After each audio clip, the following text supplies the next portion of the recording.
documentário da Serra de Carnaíba tem coisa.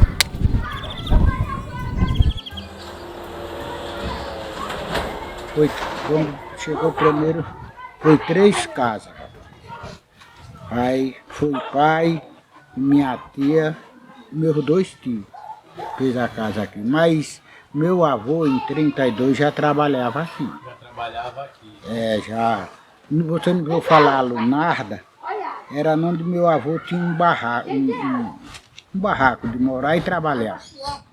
Quando descobriu a esmeralda, a primeira esmeralda que foi descoberta aqui foi a da Braula.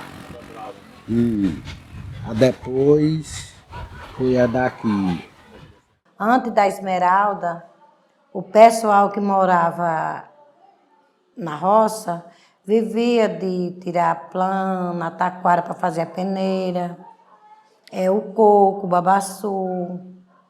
É que esse não foi o meu tempo, porque eu era bebezinha. Mas meu pai falava para mim, que ele contava a história, né? Que chegou um tempo deles não ter nem a farinha para comer, que a mandioca não nascia porque não teve chuva, morreu tudo, os que eles plantavam. Eles teve que fazer farinha daquele, de um pau que chama... tipo como Emburuçu, mas não é Emburuçu não, porque eu esqueci o nome do pau, que ele tirava a fruta para fazer a farinha, para poder comer. Aí eu conheci, mas não foi o próprio Manilinho que descobriu o garimpo da Carnaíba, o primeiro. Tem que entender isso, né? Que o primeiro garimpo que foi descoberto aqui na Carnaíba foi a da Braula, né? Em 63, sim. Também no mês de agosto. Quando foi um ano na frente, em agosto também, você vê que ele faz a do garimpeiro em agosto, né? Porque foi em agosto, os dois. A Isaú começou em 63 com um rapaz com o nome Manelinho. Mas Manelinho não era garimpeiro. Ele catava coco babaçu. E aí, cipó para fazer, e palha, era o coco e a palha, para fazer esteira, buca-pio, para ir vender pinabaçu. E nessas andanças dele, descendo as cachoeiras, ele encontrou a esmeralda na flor da terra. Mas ele não conhecia, né? Já em 64, o Manilinho que já conhecia a esmeralda da Braula, ele era um velhinho, tabaréinho também como eu, tabaréu, mas ele conhecia as coisas, né? Uma inteligência, era um homem velho, mas entendia. Ele já conhecia a esmeralda daqui da Braula. Por isso ele já andando aqui para a serra, ele era um homem pobre, andava caçando suas coisas para sobreviver. Ele gostava de andar caçando coco. Ele chegou nessas grotas aí, desceu pelo trecho velho, atrás, lá ali era muito palmeirado, subindo aí de cabeça acima tudo. E nesse meio ele viu as frinchas na serra, e aí começou a tirar berilo, enchendo um chapéuzinho de couro que ele tinha, e aí já não foi mais procurar os coquinhos, já foi trazer os berilos de esmeralda. Ele descobriu, foi assim, o da serra. Ele viu, olha, a mesma pedra que tem lá é desse tipo. A gente vivia assim, da mandioca, ele plantava mandioca, o aipim, mas a gente não tinha casa de farinha, que não tinha condições de fazer. A minha mãe, meu pai dizia que ela rapava a mandioca, espremia num saco e botava aquela massa para secar e torrava num saco, ou num caco. Ele chamava o caco. Chamava o caco. Feito de barro, né? Feito de barro. Quando a gente passava primeiro era por a roça de Mariquinha. Que essa roça era até minha, essa de Mariquinha. A dona Mariquinha que mora na Sim, era minha. Aí a gente subia por aí, o caminho do trecho velho chamado. Saía por ali na jaqueira, por ali, aí já era o córrego do riacho e a mata. E a gente subia numa corda agarrado para ir para cima. E de mês para cá, vindo para cá, eram as frinchas na serra de pedra. Aquelas frinchas. Aí no meio daquelas frinchas tinha uns berilos grossos por o meio. E ele que já sabia o que era esmeralda, começou a futucar, encheu um chapéuzinho e trouxe. Chegou aqui na rua, tardezinha, mostrou umas pessoas aí. Aí disse, é esmeralda também, é a esmeralda. Quando começou lá, que o Manelinho achou, ele achou lá em cima e eu descobri mais o que do Cabrobó cá na frente. Eles descobriram embaixo e nós descobrimos em cima. Pai mandou nós tirar uns arcos para arquear uma Jurupemba. Bem uma hora dessa, nós descemos dentro do gruteado. E quando nós chegamos na fazenda da Vareda, dentro na beira do rio, estava as pedreironas assim. Mas o Quito, eu não entendia de Esmeralda. Mas o Quito já tinha visto lá na Braula. Aí correu o boato, né? Mas não tinha gente de fora naquele tempo aqui, não. Era o povo daqui mesmo. Fizeram uns convites uns aos outros, tudo daqui. Zé Calope, Catarino, Arthur Osório, Toninho Osório, João Preto Osório, e Mané Piauí, meu tio, Zé Baio, Zé Alfredo, pai de Zezé. E aí foram para a serra de madrugada para marcar o lugar que Manilinho tinha achado. Manilinho foi também. Foi aqui que eu achei. Quando chegaram lá, viram os berilos. Uns marcou logo ali. Esse tinha o finado Lerindo, o finado Arthur Osório. Foram marcando logo nesses lugares dessas talhadas. E aí foram chegando alguns mais derradeiros. Já não encontrou lugar aonde Manilinho tinha descobrido, achado, né? Foram mais para frente, que é seguindo para lado da cachoeira de lá, da serra. Quando chegou lá, já foram marcar a costa numa parte que era só de barro. A talhada de pedra ficou para cá e do meio para frente, do corte de Zé Calope para frente, era de barro. Eu tinha uma barra de uns 5 a 6 anos. Eu era pequeno, eu andava mais o Quito só para andar mais ele, para ele não andar só. O pai mandou ele tirar os arcos e eu disse, vai Manuel, mas o Quito eu fui. Aí quando nós chegamos lá com ele tirando os arcos, eu botando para cá, que era de jeito que ele foi quem me ajudou a subir a ladeira, o top lá, que era muito alto. Nós descemos dentro do André Quissé, pegado num cipó, e quando chegou lá ele tirando os arcos, aí quando ele descobriu, eu vi o cravejado na pedra. Ele olhou assim e disse, Manuela, aqui é Esmeralda. Mas lá embaixo o Manilinho já tinha descobrido e já tinham feito os piquetes lá e já tinham marcado. Aí ele disse, é Esmeralda. Aí tirou um bico assim e levou, mas pai também não entendia. Aí disse, seu João, pegou, fez o molde de água, chegou, disse, seu João, achei uma mina com o lado de Esmeralda. Diz, aonde que? Diz, ali embaixo. Aí ele disse, pois amanhã marca um serviço lá para mim. Aí quando nós descemos já estava uma multidão de gente embaixo. Mas nós já tínhamos marcado, ele já tinha feito o arceirão. Aí o povo ficou com medo, porque nesse tempo tinha respeito, não tem hoje. Quando viu cortado e roçado, eles ali pararam ali. Aí nós chegamos, que aqui é nosso. Aí marcou um serviço para mim, mas ele já foi em riba da pedra, assim, já tirando o cano. E pai mandou a cachoeira cá em cima e disse, pai, marca o meu bem para lá da cachoeira. Nos planados para o lado de cá, nós marquemos. Aí quando nós começamos a trabalhar, pai chegou, quando nós começamos a trabalhar, já era tirando o cano. Aí daí por diante foi melhorando a situação, que meu pai não mexia com a Esmeralda. Ele mexia na roça e era chamado para fazer as casinhas de taipa. Que era barro com madeira. Barro com a madeira. Ele levantava com a madeira, né? Botava as varas e fazia o barro e tapava. Aí o finado Arthur Osório, quando chegou, olhando os serviços tudo, aí já tinha Catarino, já tinha o menino, o bicho cá embaixo, o finado João, e tinha o Preto, mas o Carlito. Aí, eu sei que se abuletemos tudo ali, aí o menino chegou e disse, aí buliram com o povo do Pindobaçu. Aí o Antônio Palmeira mandou marcar um serviço aí. Aí o Antônio Caçote veio, que chamava Antônio Caçote, com o padre Antônio Mariano, que é o pai desse irmão que está aí. Aí ele chegou e marcou o serviço. Aí com uns 2, 3 dias, ia chegando gente daí de fora, daí de Cabeluda, dessa região de Centro-Sé, que umas pessoas já trabalhavam lá, e souberam, correu notícia, já veio e foi para aqui marcar a cola. É que a Cabeluda também era outro garimpo. Era outro garimpo, de netista, né? Aí, por isso aí, começaram a tirar as pedras E aí mandaram chamar o Juca Marques de Campo Formoso, mas o Pedro Saturninho, para vir para aqui definir que pedra era aquela, que aqui ninguém tinha conhecimento com aquela pedra não, a esmeralda. Desde o primeiro ali. Quando pensa que não, surgiu outro da serra, eles tornaram vir de novo. Diz é a mesma do lado da Brava e essa é boa. Tem de tudo, dureza, cristal e cor. E aí o povo começaram a... E ele veio dar instrução como era que lutava com essa pedra. Que não era de valor como o ouro, que não tem um valor fixo, olhar assim uma pedra e vale tanto. É por cargo.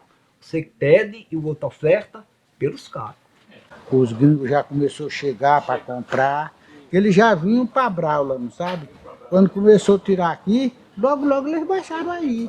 E eu sei que começaram a trabalhar aí tirando pedra. Quando chegou nesses cortes que eu estou falando lá de cima da terra, quando descobriu o corpo passava aqui, e do outro lado era mato e do outro mato. Tinha uma corda para ele subir, agarrado no nó das cordas, para mais lugar mais assentado. E aí quando o povo começaram a trabalhar nessa terra vermelha, de frente àquela lesão, ali onde hoje é a Rua da Serra, ali era só o barro, mas desde que quando começava a fazer tudo era gruna, não era purão. Não era purão descendo como hoje não, era só gruna aqui. Ó. Trecho velho tu conhece bem, né? Cada um tinha seu tanto de corte aqui.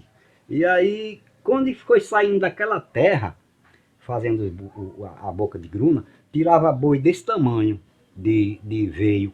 Quando quebrava já tinha pedra desse tamanho boa dentro.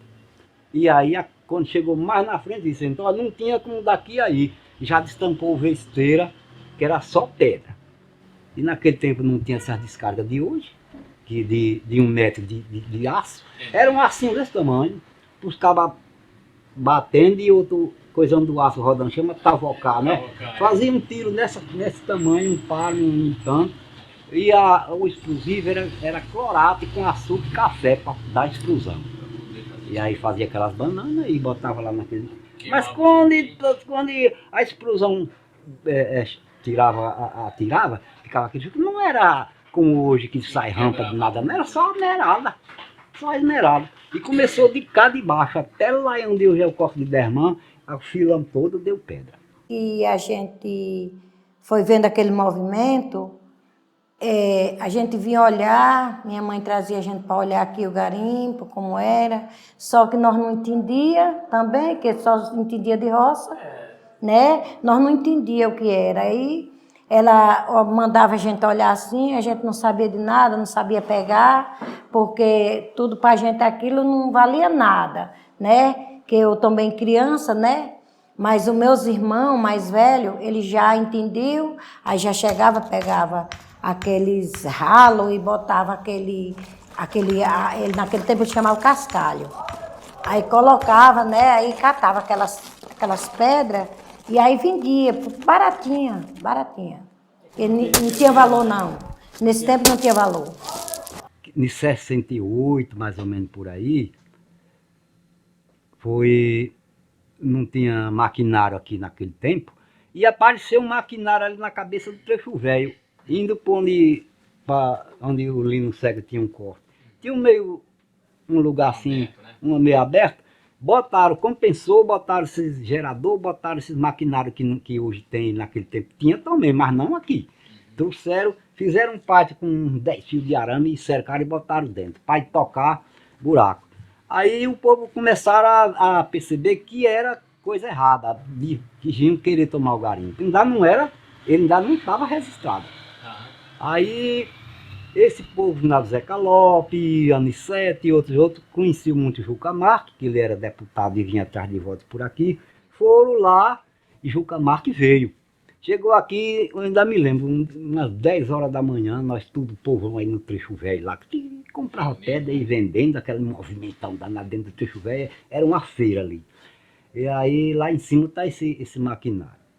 Aí ele chegou e falou com os garimpeiros, vocês têm coragem? Vocês podem fazer aí uma baderna de rebentar aí? Eu só pego a casa se for assim.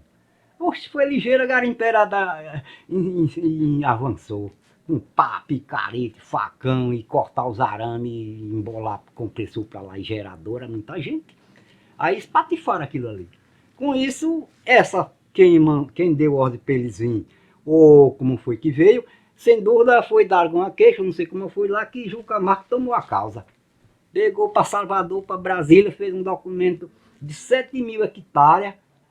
Eu ainda conhecia até os variantes quando estavam fazendo da circulação. E para 100 anos valer. Área livre, para quem quiser chegar aí e tocar seu corpo. É a única que tem de área livre por aí, é aqui na Serra. Mas hoje já tem mais privada, porque eles começaram a declarar e requerer, né? Mas nesse tempo era tudo aberto. E ele fez a escritura, o documento de Carnaíba para 100 anos. Mas esse negócio desse PLG que andou por aí, não é? Aí uns é a favor, outros é contra, mas sabendo que ia desmanchar esse documento de Juca Marques. E tem a questão também, as minas antigas, que era 20 metros, 30 metros de profundidade. Alguns mediam até negócio de palmo. Mas aí, no caso, mineravam, descia de carretel, que era de madeira, depois o carretel foi para mudar de ferro. E, no caso, descia, duas pessoas ficavam subindo os pinhão. Como eu estou dizendo, surgia garimpo aqui muito, sabe por quê? Finado de Edi, que não era nada, e outros, aquele finado de Dálio e outros finado de Bidinho, ia ali pro Gavião. Chegava lá, marcava um buraco, falava com o seu Né, dava porcentagem a seu Né, e eles iam comprar um cloratinho para fazer um tiro para ir começando no buraco. Aquele Fernandinho tocou até lá também. E quando era o veio lá era raso, lá dá 30 palmos, chama palmo, 30 palmos, 50 palmos, já dá nos veios. E tirando pé da esmeralda, aí eu chegava e botava tudo aí clandestino, sem ninguém mexer, não tinha meio ambiente, não tinha nada. Dando a porcentagem, o dono era aquele que queria. E aí o cara daquilo ali, de um buraco daquele, explorava um garimpo. Porque Dedide explorou o buraco aqui em muitos lugares aqui que tem eles, que ainda hoje tiram pedra por aí, foi finado Dedide, tirando do da Serra. Que o da Serra mesmo, ele já veio botar o corte do velho Zé Piauí, que é hoje dali do lado de Dermã, ou de Dudé, do outro lado do riacho assim, do outro lado. Eles já não acharam vaga para cá e botaram do outro lado. Aí veio também um da Itinga, o velho Tó, botou a Itaubi, trabalhou muito tempo, vendeu ao velho Jerônimo, o velho Jerônimo vendeu para Itaubi, e hoje esse cortão que deu esmeralda, melhor que teve do sebo, esse da Itaubi. E a jaqueira que já botaram de novo outro corte depois, que não tinha. Mas era assim, quem descobriu era o povo. Hoje, se o meio ambiente liberar para aquela área ser furada, vão botar uma sonda para ver se tem alguma coisa ali. Nesse tempo não precisava isso. Na verdade, eu ia viajando aqui. Ele visse um giro aqui de um veio passando um toal, uma coisa que era informação, ele chamava os meninos, os trabalhadores, e botavam um buraco. Quando era com uma semana, estavam tirando esmeralda.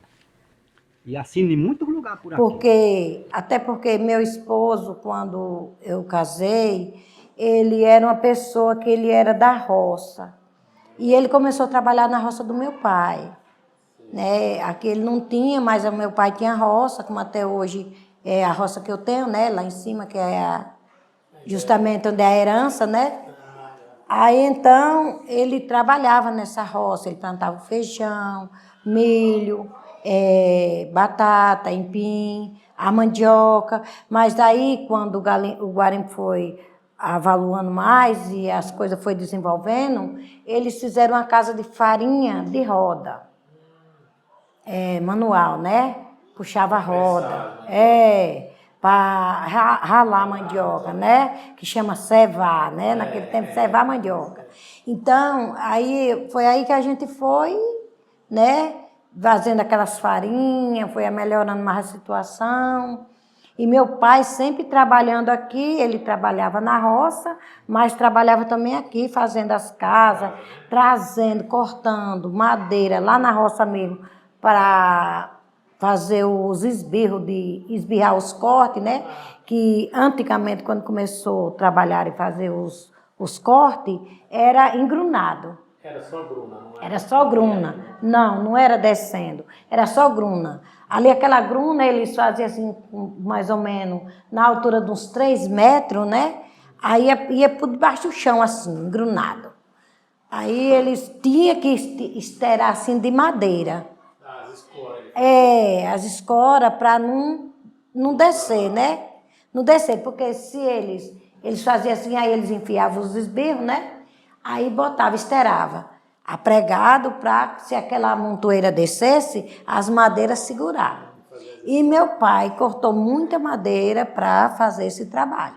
Nesse tempo que produzia, que iniciou o garimpo, 3, 4, 5 anos na frente, 6 anos, até mais, a esmeralda que traziam quando era uma hora dessa que fechava os cortes, cada um trazia um saco de esmeralda da serra. Se tivesse 10 trabalhadores, tudo trazia um saco. Era de pé aqui por baixo.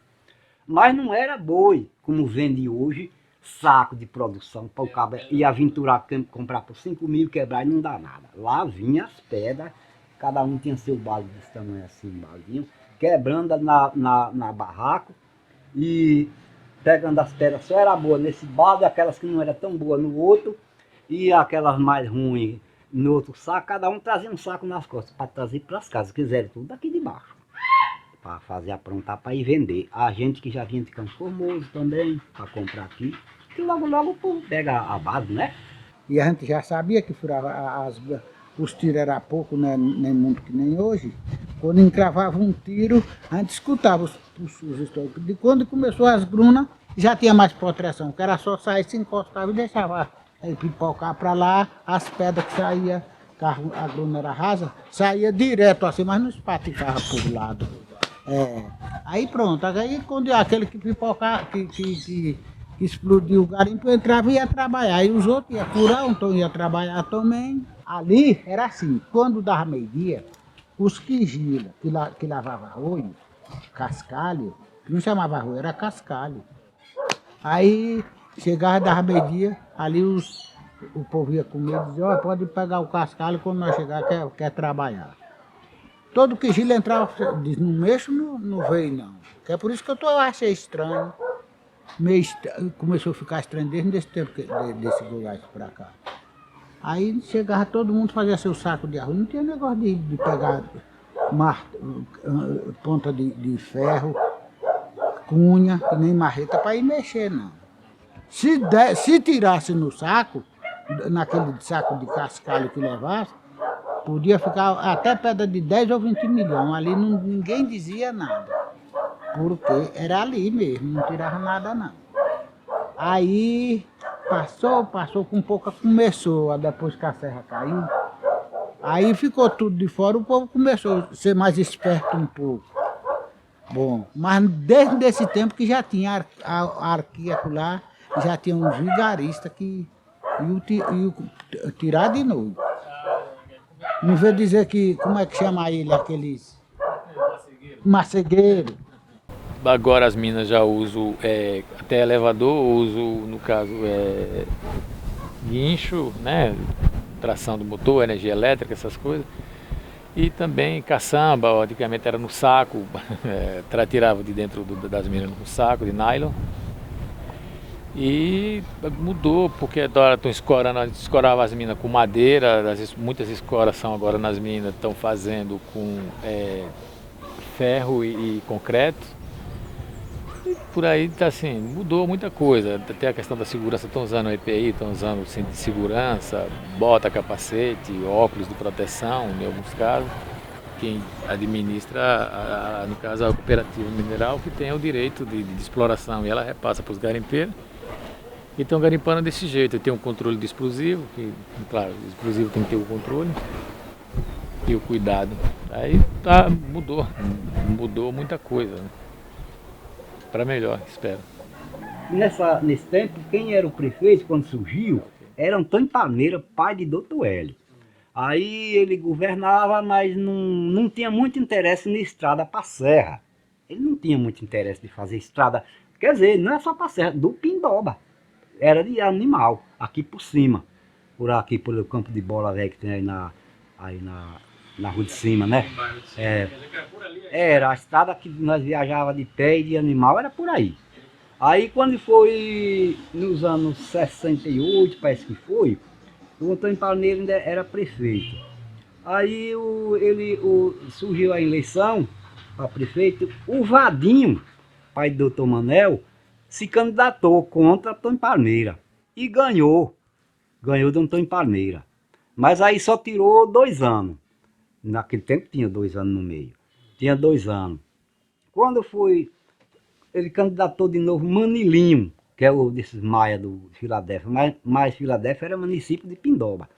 Aí Manilinho tirou 2 anos, candidatou Vadinho de novo. Aí Vadinho veio e começou a fazer essa estrada, de lá do Pindobaçu, por aí por a Terezinha. De picareta, pá e foice e facão. Fizeram os aceros aberando o riacho lá, por onde é o Xeleléu lá, aberando a serra, e já saiu cá em cima. Agora aí foi, depois com um bando de tempo, aí fizeram o carreiro, que já tinha o caminho nosso por lá, esse daqui que descia aqui, ia pro Cocundo. Foi. Rapaz, o primeiro carro que entrou aqui foi do André de Palema, um Jeep. Foi. Um Jeep azul. Entrou por aqui. Foi baixar lá em casa. E aí quando surgiu o Vadinho, ele tinha um Jeep, o Vadinho. Aí vinha no mesmo Jeep, fazia um pedaço de estrada como daqui a colar, ele chegava para frente. Chegou aqui, na Carnaíba. Oh, já tá passando carro. Naquele tempo não tinha esses carros de hoje, era rural e Jeep. Aí, quando chegou aqui assim, ficou por aqui mesmo. Aí, nesse tempo, a serra chamava Ponto Certo, que era a feira da serra, não tinha petrolina. Foi logo no começo que já fizeram por aqui, chamava Ponto Certo, onde Lapitomba morava, por ali, naquela rua, né? E eu sei que o povo levava a mercadoria para a serra em animal, aqui de pé, por aqui. Aí quando veio a estrada, nós vamos chegar até na serra. Começaram a fazer essa estrada da serra por aí, levar, rodear, saiu lá na serra. Aí, já tinha aqui acolá uma casinha vindo para cá. Olha, Vicente, era mata de palmeira e pau. Uma pessoa chegava com a cachorra nas costas, o saco, e aquela garimpeira latindo, que aquela zoada no garimpo, o povo de fora chegando. Toda casa de comércio grande, por exemplo, cinema tinha o seu grupo gerador. Tá. Sorveteria tinha seu grupo gerador. Sim. Bares grandes tinham seu grupo gerador. O grande hotel aqui tinha grupo gerador. Aí os clubes, grandes clube, boates, sim, grupo gerador. É. Então cada um tinha a sua energia. E tinha uma energia do pai do Vavazinho. Sim. Seu Tico. Ele tinha oficina e tinha um grupo gerador grande. Que era um motor Tobata grande, que aí ele fornecia a energia até a Beira-Rio, até as 9 horas, 10 horas da noite, aí ele desligava. Mas quando ele desligava, aí cada comércio tinha seu grupo gerador. Que se mantia aberto. Que se mantia, por exemplo. Cinema tinha 2, Cine Aliança e Cine União. Bilheteria, todo dia tinha filme. Só que o garimpo funcionava dia e noite, não parava.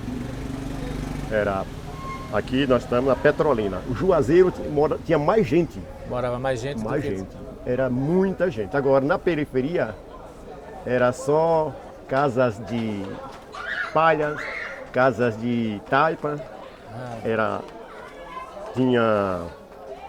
Vinham os compradores de fora, muitos. O garimpo funcionava tanto em cima como embaixo. Tinha o trecho velho, que só deu o trecho velho. Quando a serra caiu, ela caiu em 72, eu não estava. Agora em 76 ela caiu de novo, a serra. Foi aquela correria, uma correria.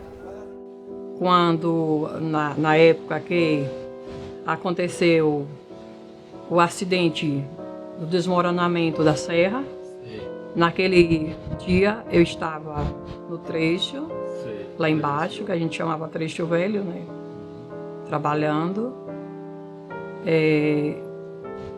Quando aconteceu, foi feio, foi muito doloroso e muito difícil para a gente ter se livrado. Ao pouco que eu pude observar, foi poucos que eu pude ver naquele momento, que era muita gente, mas muita gente pôde sair com vida, né? Lá nesse período morava muita gente. Morava mais ou menos umas 10 mil pessoas. Umas 10 mil, né? Era muito mais do que hoje. Porque nós tínhamos, aqui ali no trecho, tinha uma avenida, caiu. Depois, lá no Lino Cego, outra avenida caiu. Ali onde era o Finado Vital, ali era uma avenida. Ali no Finado Vital, ali, era uma avenida, caiu. Ali saindo para o cemitério, e até perto do cemitério, uma rua. Uma rua ali, Uma né? rua. Até lembro dessa rua. Exato. Ia para lá e era perto do cemitério. Quando a serra desmoronou, de lá da roça que nós morava lá, nós escutamos a zoada, o barulho dela descendo, aquele negócio. Oh. Aí pronto, aí minha irmã, ela tinha vindo lavar um arroio. E minha mãe ficou com as mãos na cabeça. Disse, aconteceu alguma coisa lá no garimpo. Naquele momento, meu pai, que estava aqui também fazendo umas casas lá para o outro lado do Trecho Novo, ele foi correndo para casa. Meu irmão também, que estava por cima do chão aí comprando uns bagulhinhos, que ele era criançado ainda. Era o Pedro, que esse também já morreu, né? Pedro Coco. E ele gostava muito de estar comprando aqueles bagulhinhos aos meninos, já trocando por gude, aquele negócio de criança, sabe? Então, ele foi correndo, mas meu pai aí disse, aconteceu um grande acidente lá no garimpo. Aí minha mãe disse, se foi o quê? Diz, a serra abaixou e morreu todo mundo. Foi um dia de sábado, que o dia amanheceu tristonho.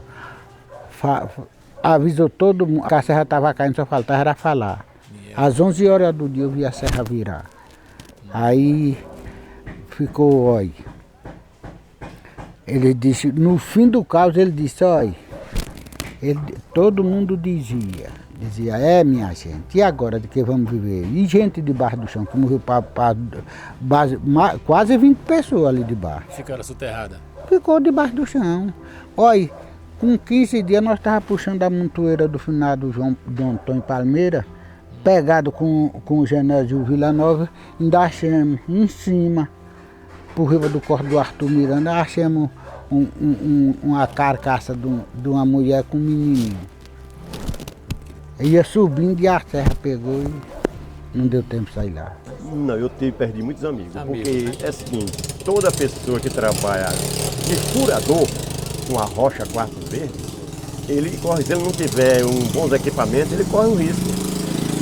E futuramente ele se recolhe. Mas se ele estiver com os API bem organizados, né? É o seguinte, ele se protege. Porque a maioria dos garimpeiros, ele não se protege. É desleixado. Ele, naquela vontade de tirar a esmeralda, ele não se protege. E o garimpeiro, ele tem coragem demais. O cara que desce 100 metros, 150, 200, 300 metros numa mina, um homem desse tem coragem. Coragem mesmo. Tem muita coragem. Sim, nós já fomos aterrados. Você já foi aterrado? Foi, aterrado. Aí é o seguinte, todo dia nós passávamos e eu sentia que estava baixando. Falava com os donos que estava baixando. Eu disse, nada. Aí um dia nós entramos e baixou. Soterrou. Mas quanto? Umas 3 ou 4. Mas quando aterrou, tinha saída. Porque o serviço era vazado em outro. Então nós saímos pelo outro. E outro, o bom do garimpo é quando tem um acidente, todos os garimpeiros é voluntário. Todos. Não tem diferença. Eu estou achando que essa siricose começou do negócio dessas madeiras. Dessas madeiras mais que eles esbirravam o serviço. E aí quebrava e eles engrunavam para frente. E essa pedra, você pensa que essa pedra que mata ela é funda, ela não é.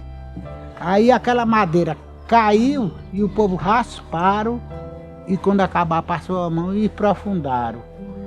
Mas foi raso, que esse finado Pedro, meu primo aí, morreu dela. Mas morreu na hora. Quando ele bateu o ferro, deixou o menino, o irmão veio, já para buscar os preparos para detonar. Quando chegou lá, ele já estava morto. Nesse tempo o povo ainda estava em Goiás. Aí começou esse negócio dessa silicose. Mas esse Splum também está ajudando, mata demais. É. Eu já morri de silicose. Comprovado. E no caso, a família toda sofre com isso, né? Nossa, e como sofre. E como foi grande a luta de Gidásio. Gidásio, ele viveu 17 anos numa situação de daqui para Salvador. Todo mês ele ia para Salvador buscando a cura, mas não aconteceu a cura. Porque os médicos sempre falavam, não tem cura, tem controle. A quarto verde, se ela agitar no corpo de um ser humano, eu acho que não tem, dizem que tem remédio, mas eu acho que não tem não. Porque diz que ele pega o pó, aquele pó come o fígado, ele entranha no fígado. Porque só se tirar o fígado todo, porque tirando um pedaço, a pessoa sobrevive. Mas se começa de cima, não tem condições desse vivente viver, né? Da pessoa viver.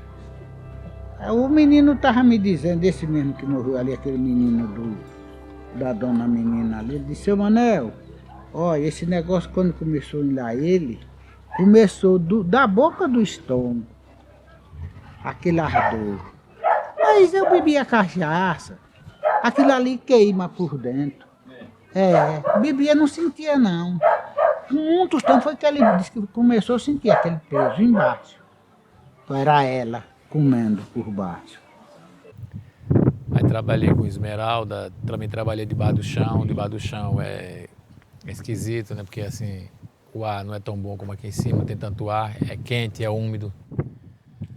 E também é preocupante, né? Porque tem sempre aquela ameaça de algum acidente, algum desmoronamento. E assim, já tive menina que deu gás, que acontece, descobriu um bolsão de gás, teve o gás. Teve que ajudar o pessoal a sair. Também passei mal depois. E também até acidentes também. Presenciei, quase fui atingido também por boi, essas coisas. Da aventuras de garimpeiro. Quando a pessoa é garimpeiro, o garimpeiro está na veia, está no sangue. Onde tiver garimpo, ele vai. Se tiver em Minas, ele vai, em Goiás ele vai, no Pará ele vai, na Amazônia ele vai. O garimpeiro, ele é um cigano do garimpo. Ele é um nômade. Gosta de garimpo, porque ele gosta mesmo. Vai, por exemplo, tem o garimpeiro de ouro é um, o garimpeiro de esmeralda é outro. Já é outro, né? Aí tem o de diamante. Diamante, eu já fui em garimpo de diamante em Morro de Chapéu. Morro de Chapéu. Mas o garimpo de diamante, eu não gosto de garimpo de diamante, sabe por quê? Porque você chega lá, você vê poucas pessoas no garimpo de diamante. E também poucos conseguem. Já o garimpo de esmeralda, não. Se tiver um ou dois serviços produzindo, ele sustenta dezenas de famílias. Descobriu o garimpo do Campos Verdes e aqui ficou morrendo aqui, assim, porque parou, porque como eu falei, o serviço era o raso e não tinha mais pedra, né? O pessoal se ebava em cima mesmo. Aí foram para o Goiás nos anos 80. Eu também fui para lá em 83, era criança. No caso, primeiro foi um irmão meu, levou meu pai, depois que meu pai veio e levou a família. Mas ficou assim, nesse período de levar a gente, ficou muita família aqui. Aí era muita criança e muita mulher aqui na Serra e infelizmente assim, a gente não tinha com o que trabalhar. Aqui ficou de um jeito que aquela Bia, que também já morreu, a Bia, que chamava Bia, que ela é bem morena. A filha dela chama Ninha, eu não sei se você conheceu. Aí ela sobrevivia aqui porque ela bateava o estanho, né? Igual ouro, né? Ela bateava o estanho, eu lembro, eu era novinha, mas eu lembro. Ela bateava o estanho para poder vender aquele estanho no quilo, para poder comprar o que comer, porque esmeralda não tinha. Foi que quando souberam que o garimpo aqui estava melhorando, aí lá vem o pessoal de lá para cá. Todo mundo invadiu. Invadindo. Mas todo mundo que sentava seu serviço, que começava a produzir, já ia com esses ralos. Aí foi onde eu vi os ralos, de que tamanho era, um tamanho esquisito. Aí se chamava lavador. Era botar o lavador e já sabia. Ali os quigilas só tinha o bagaço, não tinha mais o cascalho. Aí passava a mão e chamava, isso aqui é xisto. Eu digo, como é que não é xisto, isso é o soalero? Todo mundo costuma tirar os boi, quebrar, tirar a pedra de dentro. E hoje tem mais isso? Hoje só é uma realidade o cara achar numa montoeira, que de dentro de uma gruna para vir dois, três boi pintados é difícil. Eu acho que você soube que tinha uma Talielsa que ela era solteira, não sabe? Que botou fogo na rua. Ela veio de fora. Chegou aí, mas ela tinha um amante dela. Chegou aí, o amante estava com a mulher. Ele disse, você vai embora, eu queimo tudo.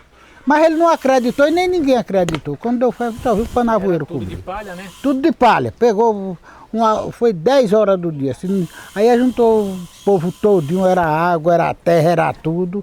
Aí esbagacemos logo com as barracas da frente, do fogo. Aí cortou as de cá, mas as de lá queimou tudo, não ficou nada. Mas ela já tinha pegado a malinha dela e já tinha. Essa história já foi muito tempo depois, né, Vicente?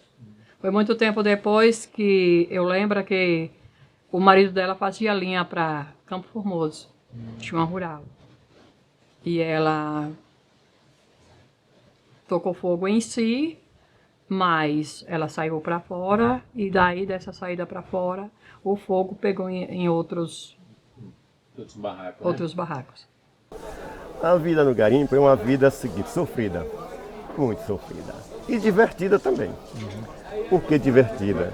Porque todo dia é dia de trabalhar, dia do cara conseguir as suas pedras. Uns conseguem, outros não conseguem. É uma luta inconstante. Quando você consegue, você diz, não, já bamburru. Quando não consegue, muitos bamburru. A gente estudava numa escola que agora é a creche, na época a gente chamava de Clube do Rato. A gente estudava lá, era interessante. Aí, do lado do Clube do Rato, a gente descia, ia brincar num campo de futebol que tinha mais embaixo. A gente acordava cedo, era um frio miserável. Depois tem também um colégio lá em cima, acho que era alguma coisa de José Mascarenhas, o colégio. Eu morava numa rua, tinha que atravessar a cidade toda para ir para essa escola. Aí tinha as rixas dos moleques da rua um com o outro, que às vezes queria quebrar na porrada, a gente brigava, tem negócio assim. Chegava da escola e ia para o serviço ajudar o meu pai no serviço. Meus irmãos desciam, que já eram mais velhos, o pequeno ficava em cima lavando o arroio. E brincando também, né? Que tem que aproveitar para brincar. Era bem interessante. Toda quarta-feira tinha um artista. Só o dia de quarta. Na quarta? Bilheteria, 600 pessoas. Era atração. Quando chegava um cantor, era uma grande atração para o garimpo. Infelizmente, como todo garimpo, né? Tinha muito prostíbulo. Aí tinha muito cabaré mesmo. Cara, era muito atribulada a vida noturna. E tinha também a vida esportiva, era muito ativa na Serra da Carnaíba. Tinha escola de karatê, tinha futebol, tinha 2 times de futebol, tinha o Esmeralda e tinha o Internacional. O Esmeralda chegou a jogar até com Bahia e empatou de 1-1 lá em Bonfim. O esporte era bem ativo, tinha uns caras que lutavam karatê, tinha campeonato de karatê, tudo no campo, o pessoal fazendo no campo. Era até uma vida social, Serra, que hoje já não existe mais isso. Os maiores cantores que veio aqui, porque no meu ponto de vista foi Gerra Adriano, o nome dele Agnaldo Timóteo, Fernando Mendes, Augusto, esse vinha com frequência. Diana. Esses cantores tudo vinha. A Reginaldo Rossi, Valdir gostou tanto daqui que ficou cantando nos bares. Foi. Fazendo seresta, né? O Valdir gostou tanto do garimpo que ele ficou uma semana. Quer dizer, os garimpeiros bancavam ele, assim, festinha. Quer dizer, você vai cantar, porque ele cantou na piscina. A pessoa na piscina. A piscina era uma barragem que tinha, né? E ele foi com os garimpeiros, porque o garimpeiro é assim, o garimpeiro quando ele está tirando pedra, quando ele está com dinheiro, ele é ousado. É ousado e mão aberta. E banca. Bom, aqui é assim, na Serra, no caso do garimpo, como não tem nada profissionalizante, então assim, acontece muito do filho do garimpeiro ir embora para fora para tentar alguma coisa diferente, porque aqui assim, no garimpo não tem um horizonte de trabalho. A não ser que o cara vá ou quigilar no trecho, ou trabalhar de cortador em alguma mina, ou ser gerente de alguma mina, ou trabalhar no carreirão, como o pessoal fala, ou caçambeiro, ou guincheiro. Não tem nada para oferecer, nem a Serra, nem o município, infelizmente, não oferece nada de interessante para que o jovem se forme e se mantenha aqui. Então, assim, os filhos da gente vão para fora para buscar algo diferente. Então, assim, acredito que mão de obra para o garimpo daqui mesmo não vai ter daqui a um tempo. Talvez também mecanize tudo, talvez aconteça isso. De falar a verdade, minha recordação só é das pessoas mais velhas que a gente lá botava junto e infelizmente já morreu. Mas aquele tempo era muito difícil para a gente viver, então é um tempo que eu não tenho saudade. Você sabe que o que tem princípio tem fim, né? Todo mundo é alegre com ele e satisfeito, é os velhos, os idosos, é o jovem, mas eu estou achando que ele não vai muito à frente. Aqui vai indo bem, porque graças a Deus, né, os pais de família é onde está arrumando o pão, né, para dar seus filhos, né, para se manter. Hoje eu sou faisqueiro. O que é faisqueiro? Aquela pessoa que faísca. Compra, vende, apesar de estar difícil, mas sobrevive, né? Mas sobrevive com um pouco de dignidade, porque o garimpo, ele dá e ele toma. E às vezes o garimpeiro chega, esbanja, eles não conseguem entender. Mas isso é visto, é marginalizado, infelizmente, o garimpeiro da Serra é marginalizado, mas é ruim. Isso a gente é visto de um jeito diferente. Aí é o seguinte, a esmeralda ela é uma pedra mágica. Porque esmeralda, quando ela é boa, ela é cara. Quando ela não é boa, ela é barata. Agora é o seguinte, esmeralda é encantada, é diamante verde. É um diamante verde, Poucos né? conhecem.